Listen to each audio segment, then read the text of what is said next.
सर्वेभ्यो नमो नमः। अतिशय संस्कृतम क्लासेज में आप सभी का स्वागत है। हम लोग बाबूराम सक्सेना संस्कृत व्याकरण प्रवेशिका पढ़ रहे हैं, जिसमें आज हम लोग चतुर्थ सोपान में प्रवेश करेंगे और चतुर्थ सोपान का विषय है सर्वनाम विचार। तो कई सारे सर्वनाम आपके टीजीटी और जीआईसी, आदि संस्कृत से जुड़ी हुई सभी परीक्षाओं में लगे हुए हैं, जैसे अस्मद, युष्मद, तद, ये सारे सर्वनाम कई सारे लगे हैं।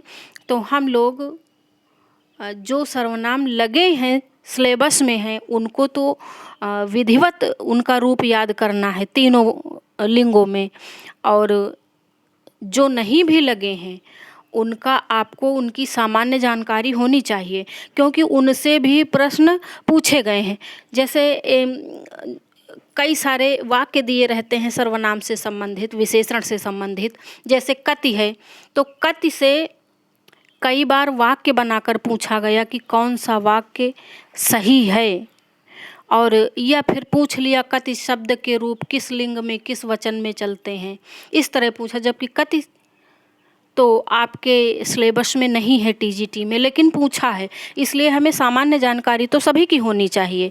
तो चलिए विलंब न करते हुए प्रारंभ किया जाए। पहला एक सूत्र है सर्वादीनि सर्वनामानि। तो इस सूत्र के अनुसार 35 शब्द जो हैं सर्वनाम के अंतर्गत आते हैं। संस्कृत में 35 सर्वनाम कौन से हैं, अभी हम उन सबको देखेंगे। तो ये जो सूत्र है ये अष्टाध्यायी में 1-1-27 नंबर पर है। तो ये जो 35 सर्वनाम हैं इनको सबको हमें देखना है कि ये लिखे कैसे जाते, कहाँ पर हलंत लगा है, कहाँ पर नहीं लगा है। क्योंकि पूछा तो किसी भी तरीके से जा सकता है ना, किताब तो वही है, लिखा वही है, लेकिन जैसे ही पूछने का तरीका बदल जाता है तो प्रश्न गलत होने की संभावना भी बढ़ जाती है। तो कम से कम हमें 35 सर्वनाम के नाम तो आने ही चाहिए कि पेपर में पूछ लिया जाए कि अपर क्या है, तो हम सोच में पड़ जाएं, हाय राम अपर क्या है। अपर एक सर्वनाम है। तो चलिए प्रारंभ करते हैं। संस्कृत में सर्वनाम शब्द का बोध कराने के लिए 35 शब्द हैं जो सर्व शब्द से आरंभ होते हैं और जिनके रूप प्रायः एक समान होते हैं। तो इससे क्या समझे आप, इनके रूप, इन सर्वनामों के रूप एक समान चलते हैं। और कितने सर्वनाम? 35 सर्वनाम हैं। संस्कृत में 35 सर्वनाम हैं, सर्व से प्रारंभ होते हैं, पहली बात। अब दूसरा है तदन्तस्यापि इयं संज्ञा द्वंद्वे चेति ज्ञापकात्। ये बड़ी ही महत्वपूर्ण बात है। तो इस सूत्र के अंतर्गत हमें क्या जानना है? द्वंद्व समास को छोड़कर यदि अन्य किसी समास के अंत में यह सर्व इत्यादि सर्वनाम शब्द हो तो उनकी भी सर्वनाम संज्ञा होती है। कई बार पूछा गया है कि किस समास को छोड़कर सर्वनाम संज्ञा होगी, तो द्वंद्व समास को छोड़कर अन्य किसी समास के अंत में यह सर्व इत्यादि सर्वनाम शब्द हो तो उनकी भी सर्वनाम संज्ञा होती है। देखिए, अगर हम बिल्कुल एकदम इंच नाप के पढ़ेंगे तो ये मान लीजिए कि थोड़ा सा समस्या रहेगी। हम अकॉर्डिंग टू सिलेबस चलें, लेकिन थोड़ा बहुत हमें सामान्य जानकारी होनी चाहिए। तो आइए देखते हैं ये 35 जो सर्वनाम हैं ये कौन से हैं। नंबर 1 सर्व, विश्व। अब देखिए यह विश्व है, विश्व क्या है? विश्व एक सर्वनाम है ना। तो थोड़ा अलग अलग नहीं रहा। अभी पूछ ले कि विश्व क्या है, निम्न में से कौन सा सर्वनाम है, और विश्व दे दे तो हमें तो लगता है कि दिमाग ही ना जाए कि विश्व को हम सर्वनाम मानेंगे ना। लेकिन अगर प्रश्न में पूछा है कौन सा सर्वनाम है और विश्व दिया रहेगा तो ये सर्वनाम के अंतर्गत आएगा। 3 उभ, 4 उभय, 5 डतर, 6 डतम। तो अब ये आप लोग देखिए, ये जो डतर है और डतम है इसमें हलंत नहीं लगा है। 7 अन्य, 8 अन्यतर, 9 इतर। यही सब बातों का ध्यान देना है। 10 है त्वत, 11 त्वा, 12 नेम, 13 सम, 14 सिम। सिम भी सर्वनाम है। 15 पूर्व और 16 क्या दिया है? पर, अवर, दक्षिण, उत्तर, अपर, अधर, स्वा, अंतर, त्यद, तद। ये देखिए तद दिया है ना, तद आपके सिलेबस में है। यद ये भी है। एतद, इदम ये वाले सब आपके सिलेबस में हैं। आदस, एक, द्वि, युष्मद, अस्मद, युष्मद अस्मद भी हैं आपके सिलेबस में। भवत, किम, तो ये 35 सर्वनाम हैं, सर्व से प्रारंभ हैं और किम हैं। तो द्वंद्व समास को छोड़कर यदि अन्य किसी समास के अंत में ये सर्व इत्यादि सर्वनाम शब्द हों तो उनकी भी सर्वनाम संज्ञा होगी, इतना याद रखेंगे। तो आगे चलते हैं हम लोग पेज नंबर 2 पर। और ये बड़ी महत्वपूर्ण चीज़ें हैं, यहाँ से प्रश्न आते हैं तो हम जान ही नहीं पाते हैं कि ये किस किताब से पूछा गया, क्योंकि प्रायः हम मान लेते हैं कि ये तो इम्पॉर्टेंट नहीं, या फिर यहाँ से कहाँ पूछा जाएगा, लेकिन बहुत बार पूछे जाते हैं, पूछा ही जाता है। नाम सर्वनाम अर्थ का नाम नहीं होगा यहाँ पे, यहाँ पे होगा नेम, यहाँ पे क्या होगा नेम, और ये मात्रा नहीं होगी। नेम सर्वनाम अर्ध, धा से धनुष होगा यहाँ पर। नेम सर्वनाम अर्ध का पर्याय है। इसी प्रकार सम सर्व का पर्याय है। नेम किसका पर्याय है? नेम अर्ध का है, नेम अर्ध का है और सम सर्व का पर्याय है। सर्वनाम सम तुल्य का पर्याय होने पर सर्वनाम नहीं होगा, ऐसा पूछा जाता है कि सम सर्वनाम कब सर्वनाम नहीं कहलाएगा, तो जब ये तुल्य का पर्याय होगा तब ये सर्वनाम नहीं कहलाएगा। ये कई बार पूछा गया है, ये वाला याद रखेंगे आप लोग। त्वत और त्वा सर्वनाम दोनों ही अन्य के पर्याय हैं। किसके? अन्य के पर्याय हैं। आगे देखते हैं। सिम सर्वनाम संपूर्ण का पर्याय है। स्व भी निजवाचक होने पर सर्वनाम होता है। स्व शब्द के कई अर्थ होते हैं। जब ये निजवाचकता का बोध कराएगा तभी सर्वनाम कहलाएगा। जाति वाले व्यक्ति या धन का वाचक, वाचन नहीं वाचक होने पर सर्वनाम के अंतर्गत नहीं गिना जाता। हमने बताया स्व जो सर्वनाम है उसके वो कई अर्थों में प्रयुक्त होता है, तो जब वो निजवाचक अर्थ में होगा तभी सर्वनाम कहलाएगा। इनसे बहुत प्रश्न पूछे जाते हैं, तो आप लोगों को 2-4 बार वीडियो देख लेनी चाहिए। उत्तम पुरुषवाची अस्मद शब्द के रूप तीनों लिंगों में एक समान चलते हैं। यानी कि एक समान का मतलब स्त्रीलिंग, पुल्लिंग, नपुंसक लिंग सब में वही प्रयुक्त होते हैं। लिंग के अनुसार इनके रूप नहीं बदलते हैं, ये है मतलब एक समान का। अस्मद और अस्मद है कैसा? उत्तम पुरुषवाची है। उत्तम मैं, उत्तम यानी मैं ना, अस्मद मैं। अहम आवाम वयम, माम आवाम अस्मान, ऐसे रूप चलेंगे। तो अस्मद शब्द के द्वितीया, चतुर्थी, षष्ठी के तीनों वचनों में वैकल्पिक रूप बनते हैं। बड़ी ही महत्वपूर्ण बात है ये यहाँ पे है। तो आप लोग बिल्कुल इसको एकदम रट लेना। और अस्मद और युष्मद इनसे तो भगवान बचाएं परीक्षा में, पता नहीं इन पर क्या क्या पूछ लेते हैं। अस्मद शब्द के द्वितीय, चतुर्थी और षष्ठी के तीनों वचनों में, यानी कि तीनों वचन का मतलब एक वचन, द्विवचन और बहुवचन। किस किस में? द्वितीय, चतुर्थी और षष्ठी के एक वचन में, द्विवचन में, बहुवचन में वैकल्पिक रूप बनते हैं, जो सब जगह प्रयोग में नहीं लाए जाते हैं। ये भी एक महत्वपूर्ण बात है। उनके प्रयोग के कुछ नियम हैं। क्या नियम है ये आगे जानते हैं हम लोग ना। पहले तो देख लें। द्वितीया का वैकल्पिक रूप क्या है? मा, नौ, ना। और चतुर्थी का वैकल्पिक रूप क्या है? में, नौ, ना। और षष्ठी का वैकल्पिक रूप क्या है? में, नौ, ना। तो उसमें मेघदूतम में आया नहीं, संदेशम में हर ना। तो अब इसमें कह रहे हैं, अब आप लोगों ने वैकल्पिक रूप देख लिया है और रूप तो आपको पता ही होंगे ना, द्वितीया, चतुर्थी और षष्ठी में वैकल्पिक रूप है। द्वितीया का है माम आवाम अस्मान और इनका वैकल्पिक रूप है मा नौ न, और चतुर्थी में है मह्यम आवाभ्याम अस्मभ्यम, वैकल्पिक रूप है मे नौ न, और षष्ठी में क्या है मम आवयोः अस्माकम, और वैकल्पिक रूप क्या है मे नौ न। तो अब देख लेते हैं हम कि कहाँ पर इनका प्रयोग होगा, कहाँ पर नहीं होगा। वाक्य के आरंभ में इन वैकल्पिक रूपों का प्रयोग नहीं करते, कई बार पूछा गया है, टीजीटी में तो कई बार पूछा गया है।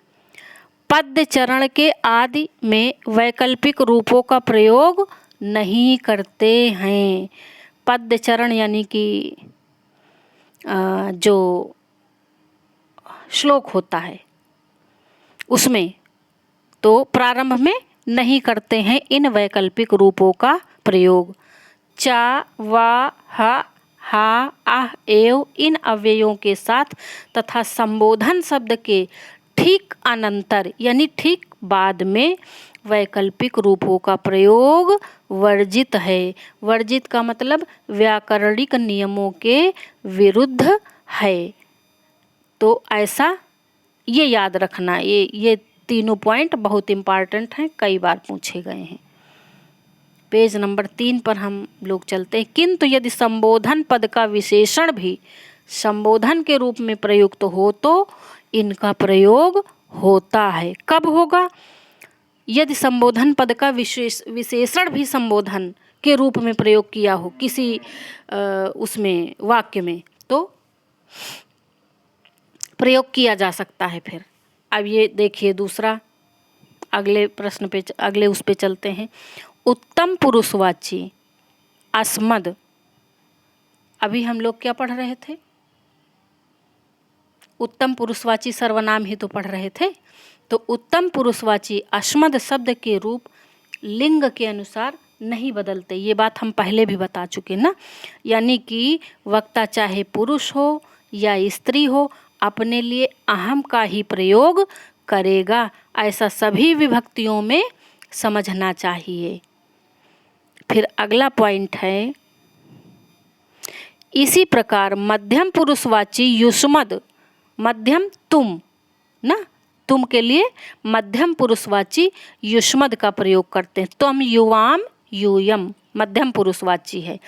तो मध्यम पुरुषवाची युष्मद शब्द के रूप तीनों लिंगों में एक समान चलते हैं।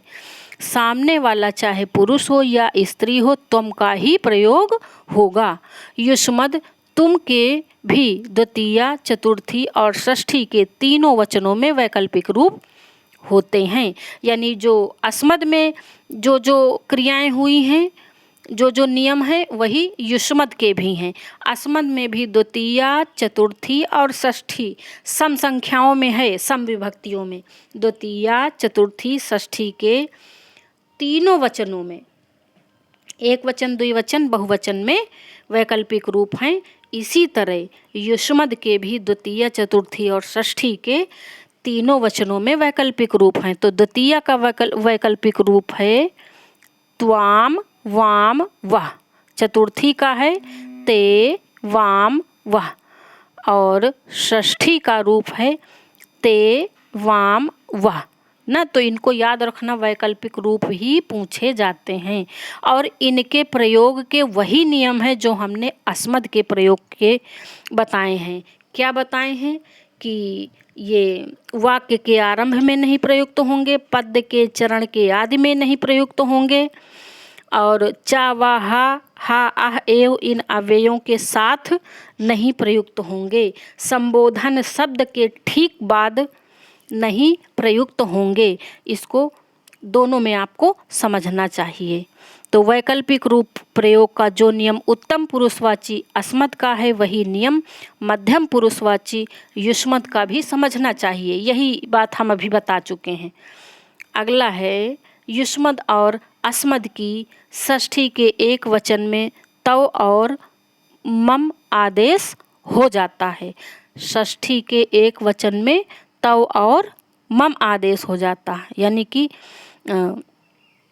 षष्ठी में आपने देखा होगा ना, मम, अस्मद वाले को मम और युष्मद वाले को तव आदेश हो जाता है।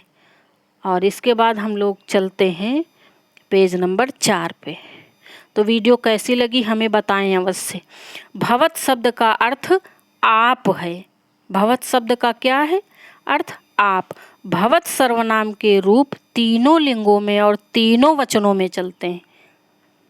तीनों लिंगों में यानी कि स्त्रीलिंग, पुल्लिंग, नपुंसकलिंग सब में चलते हैं।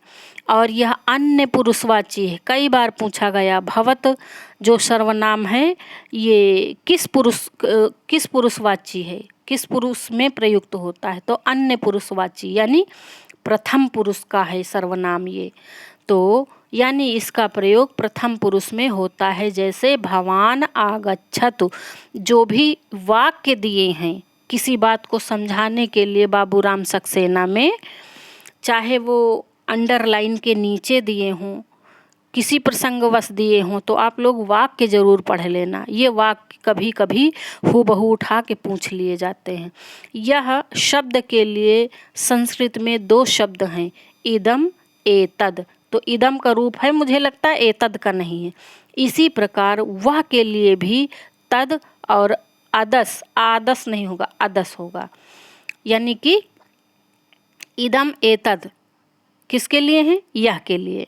और वह के लिए तद और अदस। तो इदम और तद, तद और यद, ये रूप आपके उसमें है टीजीटी में। इदम का प्रयोग निकटस्थ के लिए किया जाता है, ये बहुत इम्पॉर्टेंट है। एतद का प्रयोग अति निकटस्थ के लिए किया जाता है। इसी तरह तद का प्रयोग हम परोक्ष के लिए करते हैं, जो दिखे ना, इतना दूर हमसे हो कि दिख नहीं रहा, परोक्ष हो। और अधस्थ का प्रयोग दूरस्थ के लिए, मतलब ऐसा दूर जो हमें दूर तो हो लेकिन हमें दिखाई दे रहा हो थोड़ा बहुत।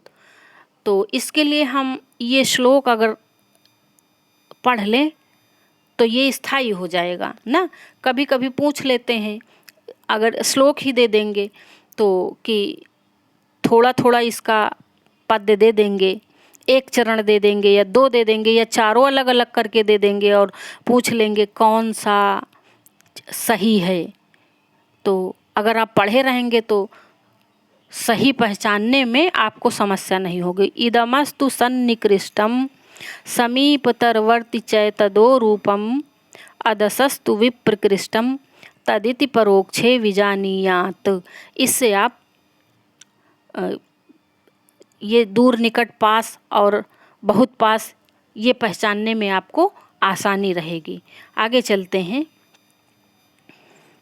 तात्पर्य यह है कि इदम शब्द के रूपों का प्रयोग तब करना चाहिए जब निकटस्थ का बोध कराना हो। इदम का कब? निकटस्थ के लिए। जब बहुत ही निकटस्थ का बोध कराना हो तब एतद का प्रयोग करना चाहिए। यदि दूरस्थ वस्तु का बोध कराना है तो अदस। और जो वस्तुएं सामने नहीं हैं, मतलब इतनी दूर हैं कि सामने नहीं, हमें दिखाई नहीं देती, अर्थात परोक्ष हैं, उनके लिए तद का प्रयोग करें। अब आगे चलते हैं हम लोग पेज नंबर 5 पे। संबंध सूचक हिंदी के जो शब्द के लिए संस्कृत में यद शब्द है, जो के लिए यद, इसके रूप तीनों लिंगों में भिन्न भिन्न होते हैं और इसके साथ का शब्द सो, ये जो सो, जो सो होता है ना, तो वही है यद और तद। जो सो यद तद ना, सो के लिए तद शब्द का प्रयोग किया जाता है, यानी कि यद जो, तद सो, जो सो यद तद, ऐसा समझें। अब ये देखिए कुछ वाक्य दिए हैं, वाक्य बहुत पूछे जाते हैं। पूछ लेगा निम्नलिखित में से कौन सा वाक्य सत्य है। 4 दे देंगे, उसमें से कोई एक गलत रहेगा या 3 गलत रहेंगे, एक ही सही रहेगा। कई तरह से प्रश्न पूछा जा सकता है। ये किताब के ही उदाहरण दिए गए जो समझाए हैं उन्हीं से हमने उठाया है। हम लोग क्या पढ़ रहे हैं? बाबूराम सक्सेना से सर्वनाम विचार पढ़ रहे हैं ना। तो कुछ महत्वपूर्ण वाक्य हैं, जैसे कोपि आगतो अस्ति, सही वाक्य है। कश्चिद आगतो अस्ति, कश्चन आगतो अस्ति।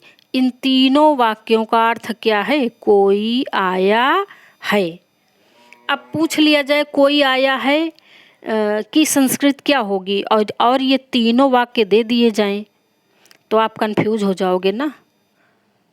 ये तीनों वाक्य सही हैं। कोई आया है के अर्थ में ये तीनों वाक्य सही हैं। हमने बताया ना कि प्रश्न पूछने का तरीका कुछ भी हो सकता है। अब कोई आई है मान लिया है तो काप्य आगतास्ति, काचिद आगतास्ति, काचन आगतास्ति। इन तीनों में से हम कोई भी प्रयोग कर सकते हैं। ये सर्वनाम का प्रयोग है वाक्य में। आगे देखते हैं।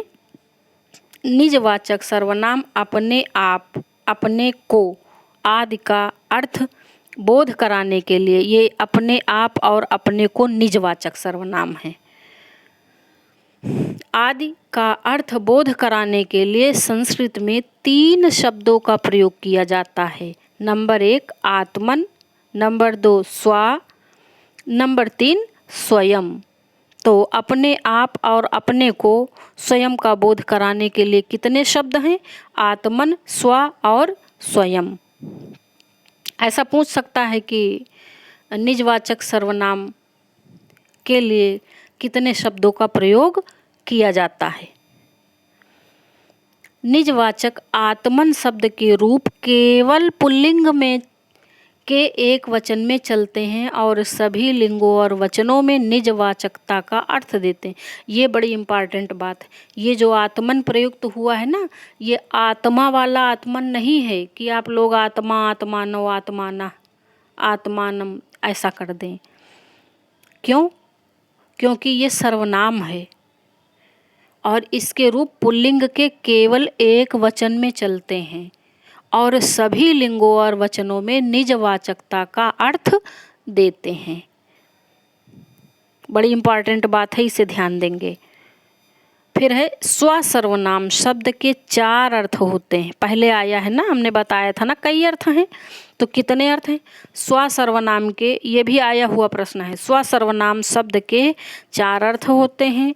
नंबर 1 नातेदार, दूसरा धन, तीसरा आत्मीय, चौथा अपने आप। इनमें से जब इसका अर्थ आत्मीय या अपने आप होता है तभी यह सर्वनाम होता है। तब इसके रूप सर्व शब्द के समान चलते हैं। यानी कि ये जो स्वसर्वनाम है यह सर्वनाम कब कहलाएगा? जब इसका अर्थ अपने आप होगा तभी कहलाएगा, अन्यथा की स्थिति में नहीं कहलाएगा। जब ये धन का वाचक होगा, नातेदार का वाचक होगा, तब ये सर्वनाम नहीं कहलाएगा।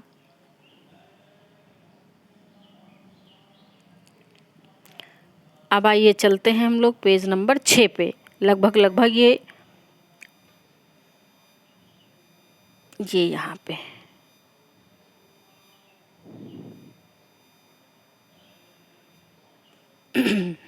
आ गए। अब निश्चयवाचक सर्वनाम यही, निश्चयवाचक सर्वनाम कौन है? यही, वही, उसी ने।